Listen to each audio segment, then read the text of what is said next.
Shalom, shalom, mes bien-aimés dans le Seigneur. Je vous salue tous au nom de Jésus-Christ de Nazareth. Paix et grâce sur votre vie. Que la paix et la joie de l'Éternel soient votre force, soit votre partage au nom de Jésus-Christ de Nazareth. Comme dans l'accoutumée, je poste aujourd'hui, je fais cette vidéo pour encourager une personne, pour fortifier une personne et pour faire prendre conscience à une personne. Le Saint-Esprit a déposé quelque chose dans mon cœur et j'aimerais vraiment le partager avec toi afin que si tu te trouves dans cette situation, tu puisses te débarrasser de cette situation parce que tu as reçu l'autorité. Tu as reçu le pouvoir de dominer sur toutes circonstances, de refuser. Tu as le libre arbitre. Le péché ne doit plus être constamment à ta porte. Tu dois dominer sur le péché. Il y a des choses que tu ne peux plus accepter qui doivent arriver dans ta vie. Parce qu'en ayant le Saint-Esprit en toi, en ayant reçu Jésus-Christ comme Seigneur et Sauveur, tu as la force de dire non au péché. Tu as la force de marcher selon la volonté de Dieu. Tu as la force d'imposer une vie de sainteté dans ta vie. Père éternel, je viens te dire merci. Je viens te rendre grâce et bénir ton puissant nom pour ce moment. Je viens te confier toutes choses, Saint-Esprit. Toi qui es mon ami fidèle, toi qui es mon soutien et ma source d'inspiration. Que ce message tombe sur une terre fertile, sur un cœur disposé, disponible à le recevoir, et que ce message fasse du bien à quelqu'un cet après-midi. Que toute personne qui suivra ce message puisse prendre conscience que Père éternel, il y a des choses que nous n'avons plus besoin de faire parce que tu es avec nous. Parce que tu nous as promis d'être avec nous jusqu'à la fin du monde. Tu nous as promis que tu ne nous délaisseras pas. Tu ne nous abandonneras pas. Tu as promis que tu seras avec nous et tu rendras notre joie parfaite. Père, vraiment que ce message tombe sur un cœur bien disposé. Pas qu'un cœur qui est rempli d'amertume, de haine. Un cœur qui est déjà endurci. Un cœur qui n'est plus sensible à ta parole. N'est plus sensible à ce que tu veux lui communiquer. Je te prie dans le nom de Jésus de toucher le cœur de quelqu'un cet après-midi. Au nom de Jésus-Christ de Nazareth, j'ai prié. Amen. Sans plus tarder, nous allons prendre Proverbe 21, verset 1. Je lis pour la gloire du Seigneur. Le cœur du roi est un courant d'eau dans la main de l'Éternel. Il l'incline partout où il veut. Je relis encore une deuxième fois. Le cœur du roi est un courant d'eau dans la main de l'Éternel. Il l'incline partout où il veut. Vous allez dire, j'ai pris ce verset pour dire où est-ce qu'elle va en venir. Cet après-midi, je vais vous donner mon témoignage à moi. Cet après-midi, je vais vous parler de moi. Vous savez, c'est souvent beau de parler des gens de la Bible, de la parole, mais il y a des expériences que nous avons vécues nous-mêmes avec le Seigneur, qui nous a fortifiés, qui nous a vraiment fait prendre conscience que les attitudes, les comportements que nous avions, ce n'étaient pas les comportements de Dieu, c'était des comportements que l'accusateur des frères, qui est le diable, se servait pour aller nous accuser au devant de Dieu. Et de l'instant que le Saint-Esprit m'a fait prendre conscience de cela, j'ai fait ce qui était nécessaire. Pas par mes propres moyens, selon ma volonté, ma détermination et avec l'aide du Saint-Esprit. Et le soutien et l'appui de Dieu le Père, j'ai été restauré. Vous savez,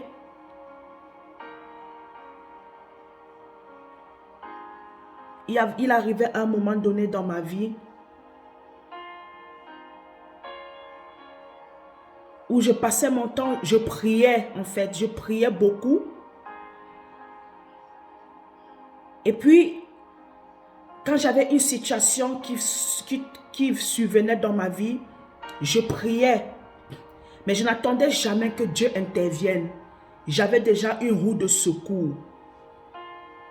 J'avais déjà des personnes sur qui je comptais. Même en ayant prié, en ayant agressé la prière. Et quand je finissais de prier, j'allais vers ces personnes-là. Ce n'est pas que c'est Dieu qui m'a demandé d'aller vers ces personnes. C'est moi-même. Parce que même quand j'ancrais dans la prière, j'avais déjà en tête ces personnes. Donc ce qui faisait que l'attitude que j'avais, cette attitude-là ne permettait pas à Dieu de m'exaucer la prière que je suis allé l'agresser. Mais en allant vers ces personnes, je n'allais pas avec l'approbation de Dieu. Je n'allais pas parce que Dieu est déjà allé au préalable, aller toucher le cœur de ces personnes. Et puis ces personnes eux-mêmes sont venues vers moi. Mais c'est moi qui allais vers ces personnes. Et pourtant j'avais prié. Et pourtant j'ai porté le sujet. Je suis allé au pied de Dieu, au pied de Jésus. J'ai déposé cela. J'ai dit Seigneur, voilà la situation. Mais je n'ai pas attendu que Dieu m'envoie, me donne l'approbation, vas-y. Ou bien que Dieu me dise, ou bien qu'une personne prenne son téléphone, m'appelle en me disant, ma soeur, Dieu m'a interpellé, j'ai fait un rêve, ou bien Dieu m'a parlé, Dieu m'a mis dans mon cœur que je dois t'aider. Moi-même, je me levais, je partais vers ces personnes-là. En fait, j'étais tellement hypocrite. Je faisais croire que Dieu passait avant les autres. Je faisais croire qu'avant toute chose, je m'avais d'abord me confier à Dieu. Que c'est Dieu, c'est le feu vert de Dieu que j'attendais. Et pourtant, en vérité, ce n'était pas ça. C'était l'hypocrisie que je faisais devant le Dieu. Parce qu'en réalité, je comptais plus sur l'homme que sur Dieu. Je ne comptais pas véritablement sur Dieu. Mais c'est sur l'homme que je comptais. Donc quand je finissais de prier, tout de suite, j'allais vers la personne que j'avais en tête, que je savais que cette personne allait m'aider. Et quand j'allais vers la personne, j'utilisais la ruse, j'utilisais le mensonge, j'utilisais la pitié, la ruse, la séduction pour que cette personne puisse m'aider. Ce qui faisait que j'utilisais, il y avait une partie de vérité, mais une partie englobée avec le mensonge. Quand j'allais vers la personne, en fait, la personne ne m'aidait pas parce que c'était pur ce que je lui disais. Elle m'aidait parce que je rajoutais le mensonge, je rajoutais la pitié, je rajoutais vraiment des choses. Et je n'allais pas chez n'importe qui, j'allais vraiment chez des frères et sœurs qui avaient un bon cœur. Des frères et sœurs que j'ai testé leur cœur. J'ai vu que ces frères-ci, je sais que si je leur demande, ils vont m'aider. Je me levais, j'allais demander. J'allais parler, mais je ne parlais pas de la vérité. Je disais une partie de vérité, mais une autre partie, je rajoutais le mensonge, la ruse, la séduction. Ce qui faisait que ça touchait les sœurs. Ils m'aidaient. Elles m'aidaient. Mais malgré cela, mes bien-aimés, même quand ces sœurs m'aidaient, je n'étais pas heureuse. Proverbe 10, verset 22 dit, c'est la bénédiction de l'Éternel qui enrichit et il ne la fait suivre d'aucun chagrin. Bien-aimé, j'ai compris quelque chose avec le temps. Ça ne sert à rien d'utiliser la séduction, le mensonge pour que quelqu'un puisse nous aider. J'ai compris cela. ce que j'étais en train de faire, ce n'était pas de Dieu. Derrière la bénédiction, la fausse bénédiction que j'avais, il y avait le chagrin derrière. Il y avait la culpabilité. Parce qu'en réalité, ce n'était pas Dieu qui m'avait béni. Parce que quand Dieu bénit réellement, tu es dans la joie, tu es dans les actions de grâce, tu es dans la louange, tu es dans l'adoration. Tu as la confirmation vraiment que c'est Dieu qui m'a béni. C'est un miracle. Tu peux aller rendre témoignage. Mais moi, je ne rendais pas témoignage. Parce que les aides que j'avais, c'était des aides vraiment que ces personnes m'aidaient parce qu'elles étaient chrétiennes. Elles ont l'amour de Christ. Je les ai séduites, je les ai menti. En fait, elles m'ont aidé malgré elles. Parce que si elles connaissaient réellement la vérité, elles ne m'auraient pas aidé. Mais je me suis servi du mensonge, de la ruse, de la séduction pour qu'on puisse m'aider. La parole de Dieu nous dit, Proverbe 21, verset 1, c'est Dieu qui incline le cœur des rois. C'est Dieu qui incline le cœur des rois. Un jour, j'ai commencé à me sentir que ce que je faisais, le Saint-Esprit était déjà en train de me parler de ça, me mettre dans ma conscience que ce que tu fais, c'est pas bien. Il faut arrêter. Il y a beaucoup de choses qui sont bloquées dans ta vie. Il y a beaucoup de choses qui n'avancent pas à cause de cela. Et un jour, j'ai pris mon courage à deux mains. J'ai appelé mon pasteur, je lui ai parlé. Je lui ai dit, voilà, voilà. Je lui ai raconté. Je n'ai pas menti, j'ai dit la vérité. Il m'a parlé comme il m'a parlé. Mais je sentais que ça ne suffisait pas. Je sentais qu'il fallait que j'aille vraiment au pied de Jésus. J'aille m'humilier, lui demander pardon. Je l'ai fait. J'ai demandé pardon à Dieu. Je te demande pardon, Père, parce que je me suis rendu compte que j'utilisais le mensonge, la ruse pour être béni. Mais en réalité, je n'étais pas béni. C'est comme Jacob. Jacob a utilisé la ruse pour voler la bénédiction d'Ésaü. Et pourtant, cette bénédiction était à lui. Et pourtant, Dieu aurait pu toucher le cœur de ces personnes pour me bénir naturellement.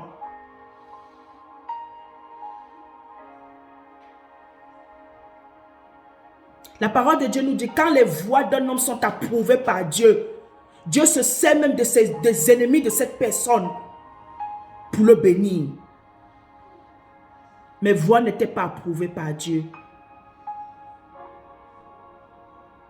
Je mettais tout à mon côté pour avoir la faveur, pour avoir tout de mon côté. Je mettais tout en ordre, en règle.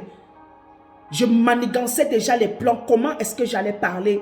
Et s'il fallait même que je pleure, j'allais pleurer juste parce que je vais être béni. Juste parce que je voulais être béni dans la ruse. J'ai préféré bafouer ma relation avec Jésus à cause d'une bénédiction que Dieu pouvait me donner sans que je ne fasse aucun effort. Combien parmi nous font ainsi? Vous avez des problèmes. Certes, vous allez vous confier à Dieu. Mais en fait, vous allez vous confier à Dieu, mais vous ne comptez pas réellement sur Dieu. Parce que vous avez déjà vos roues de secours. Vous allez juste pour blaguer Dieu en fait. Vous vous levez pour aller parler à Dieu, pour laver votre conscience en disant que au moins je suis allé me confier à Dieu. Et parfois ça m'arrivait. Je me disais que non. Si elle a accepté, ça veut dire que c'est Dieu qui a permis qu'elle accepte. Et ça me plongeait, j'étais satisfait dans ce mensonge, dans ce style de vie de mensonge. Et pourtant, Dieu n'était pas dedans. Dieu ne travaille pas avec le mensonge. Jésus est le chemin, la vérité et la vie.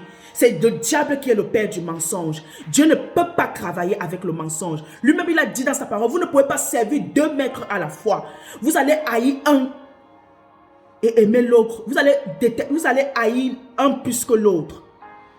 Vous allez aimer un plus que l'autre. Vous allez haïr l'autre. Ou bien vous allez respecter l'autre, mais vous allez haïr. Vous allez manquer le respect à l'autre.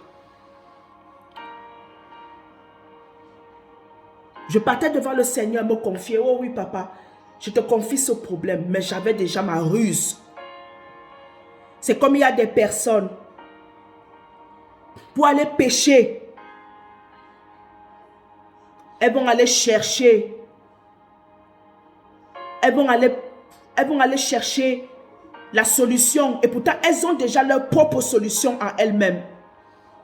Elles vont aller chercher une personne qui a la même vision qu'elles, qui a la même façon de voir les choses qu'elles, pour appuyer leur vision à elles. Et pour à la fin, pour dire non, c'est elle qui m'avait dit. Voilà pourquoi je suis tombée dans le péché. Et pourtant, tu t'étais déjà résolu toi-même dans ton cœur de poser cet acte de péché. Je ne suis pas là pour juger quelqu'un. Je ne suis pas parfaite. C'est mon histoire que je vous ai racontée. C'est ce que je vivais auparavant que je vous ai raconté.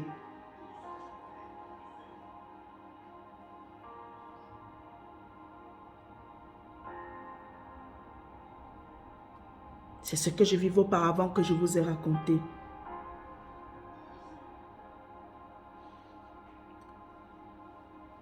Je viens dire à une personne bien-aimée, tu n'as pas besoin d'utiliser la ruse, le mensonge. Tu n'as pas besoin de frauder. Tu n'as pas besoin de mendier. Tu n'as pas besoin de faire des choses qui est concret aux œuvres de l'esprit pour que les hommes puissent avoir leur regard fixé sur toi. Cherche à plaire à Dieu. Et quand tu vas plaire à Dieu, c'est Dieu qui fera en sorte que tu sois approuvé par les hommes. Parfois, nous mettons beaucoup notre confiance aux hommes. Nous mettons beaucoup notre confiance sur l'homme que sur Dieu. Proverbe 21, verset 1 nous dit, c'est Dieu qui incline le cœur du roi. Bien-aimé, si quelque chose est à toi, tu n'as pas besoin d'utiliser la ruse, le mensonge. Tourne-toi vers celui qui t'a dit que c'est à toi. Tourne-toi vers ton Dieu, l'alpha et l'oméga. S'il a dit que c'est à toi, que les gens montent et descendent, ça sera à toi. Si Dieu t'a choisi toi dans ta famille, que c'est toi le Joseph de ta famille, n'utilise pas la ruse. Va pas voir les féticheurs pour que les féticheurs puissent te donner la gloire. Bien-aimé, parce que le diable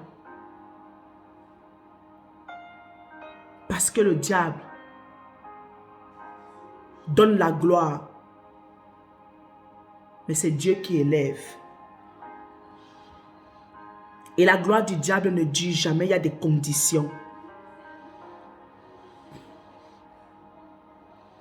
Le diable donne la gloire, mais une gloire éphémère. Mais c'est Dieu qui élève. Bien-aimé, tu veux ce mari-là? Dieu t'a réellement dit que c'est lui? Fléchis tes genoux. Paye le prix de tes genoux. Prie. Sois sincère dans ton cœur. Les gens montent et ils descendent. Si Dieu a dit que c'est lui ton mari, ça sera ton mari. N'utilise pas les ruses, les envoûtements, comme nous voyons des femmes faire, comme nous voyons des hommes faire. Pour avoir un homme, pour avoir une femme, ils vont amener la photo de l'homme à gauche et à droite. Ils vont se servir de ça, ils vont se servir de ça. Tu vas aller tomber enceinte pour piéger l'homme. Ça ne sert à rien.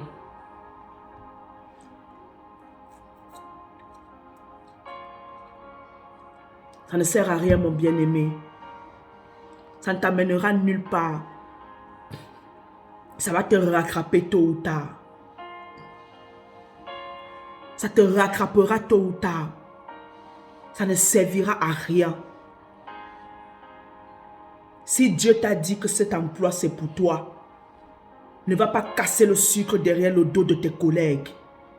Ne va pas t'exposer, ne te laisse pas compromettre en couchant avec le patron. Si Dieu t'a dit, et si ce travail, la condition c'est que tu couches avec le patron, ça veut dire même déjà, ça prouve déjà même que ce travail n'est pas le tien. Parce que la parole de Dieu dit, c'est la bénédiction de Dieu qui enrichit. Et il ne la fait suivre d'aucun chagrin. Là où tu vois qu'il y a quelque chose que tu dois obtenir, que tu désires, mais qu'il faut de la ruse pour l'avoir, sache que ce n'est pas de Dieu. Parce que Dieu, quand il bénit, Dieu bénit dans le silence. Dieu bénit tellement dans le silence que ce sont les autres personnes qui vont observer ta bénédiction, qui vont venir témoigner de ta bénédiction. Toi, tu seras dans le calme, mais les autres viendront témoigner à ta place.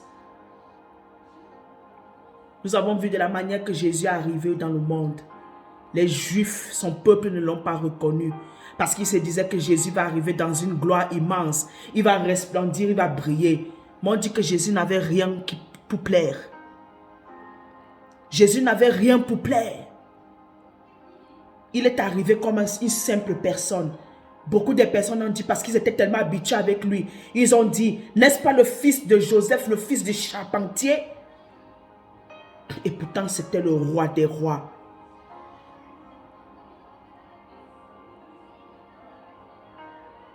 Bien-aimés, parfois nous utilisons la facilité. Voilà pourquoi la parole de Dieu dit, large est la porte qui mène à la perdition. Et droite et fermée est la porte qui mène à la vie éternelle. Bien-aimé, parfois pour avoir une bénédiction de Dieu, il faut que tu payes le prix dans la patience, la persévérance, dans la foi,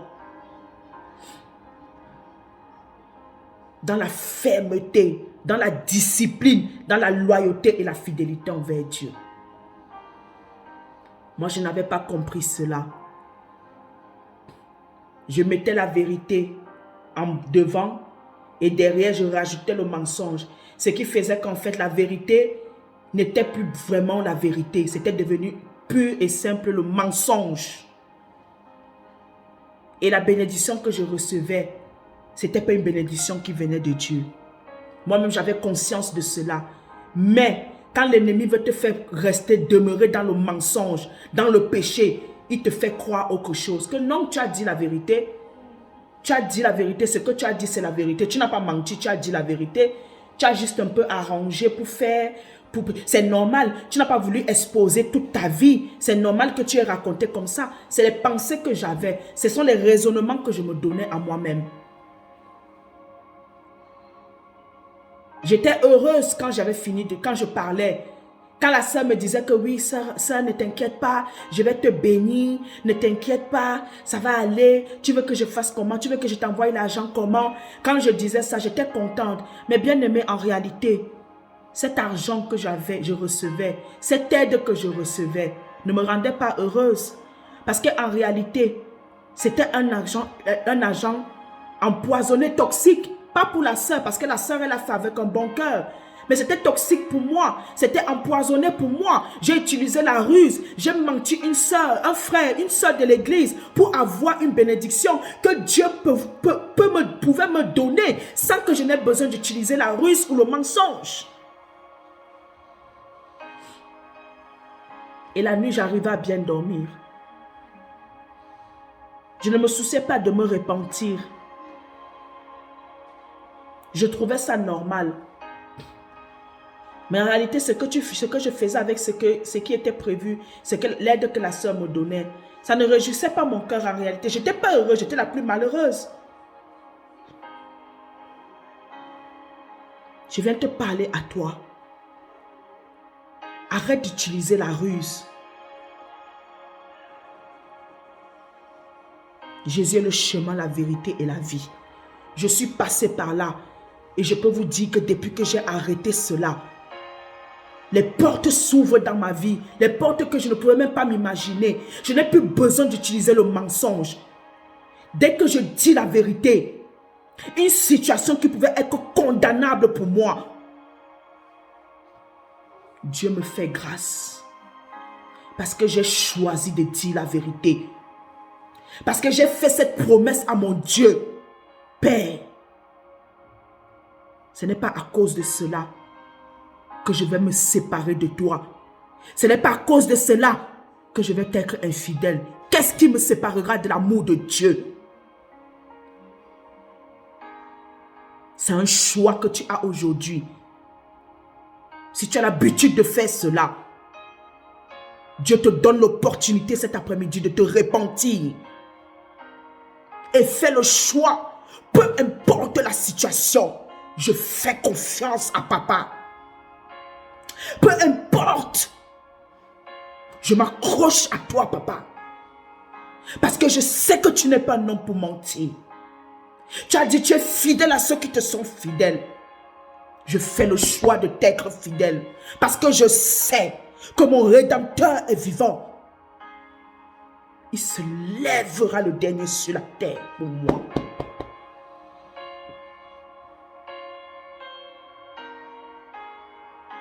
Ça ne sert à rien. Au contraire, ça te sépare de Dieu. Ça met une barrière entre Dieu et toi. Et ça ouvre les portes à l'ennemi. Tu deviens une proie facile pour le diable.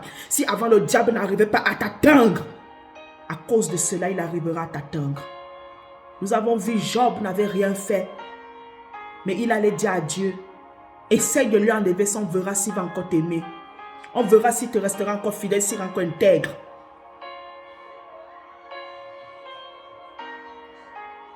C'est mon témoignage que je vous ai donné comme message. C'est le Saint-Esprit qui m'a déposé ça dans mon cœur. Et j'ai dit oui, je vais le partager. Parce que ça ne sert à rien de venir tout le temps parler, faire comme si je suis parfaite. Moi, je suis imparfaite. Ce n'est que Jésus-Christ qui est parfait.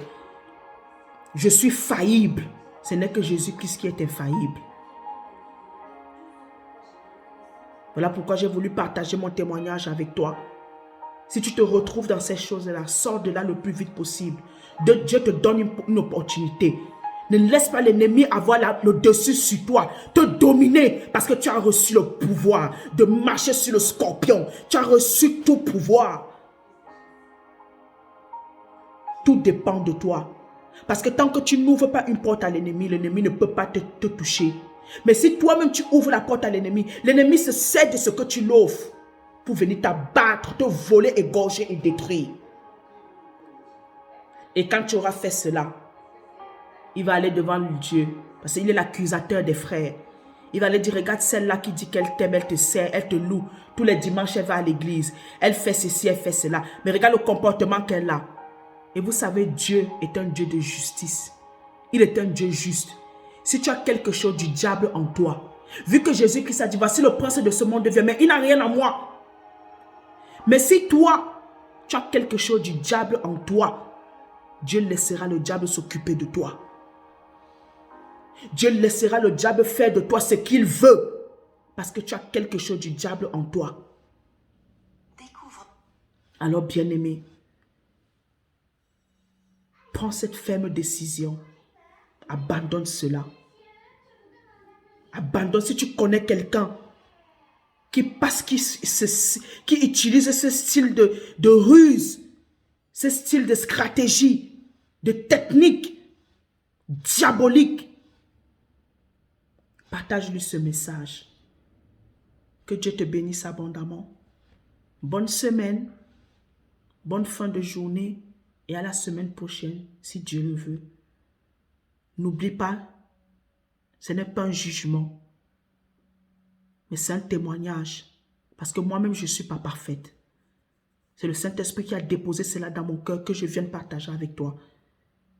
Et sache que si le Saint-Esprit a pris mon histoire pour te servir de témoignage, sache que toi aussi tu vas être un témoin pour d'autres personnes. Parce que Dieu, il t'aime. Dieu veut ton bien. Dieu n'est pas là pour t'exposer. Parce qu'il n'est pas en train de m'exposer en donnant mon témoignage. Si quelqu'un va se moquer, il n'a qu'à se moquer. Cela m'importe peu. Mais je sais que je fais ça pour quelqu'un qui me suivra. Et cette personne-là, sa vie sera restaurée. Parce que c'est le but de Dieu. De restaurer les vies au travers des vies des autres. Des témoignages des autres. Que Dieu te bénisse abondamment. Prends courage. Fortifie-toi. Accroche-toi à Dieu. Compte et espère en Dieu. Parce que tant qu'il y a de la vie, il y a de l'espérance.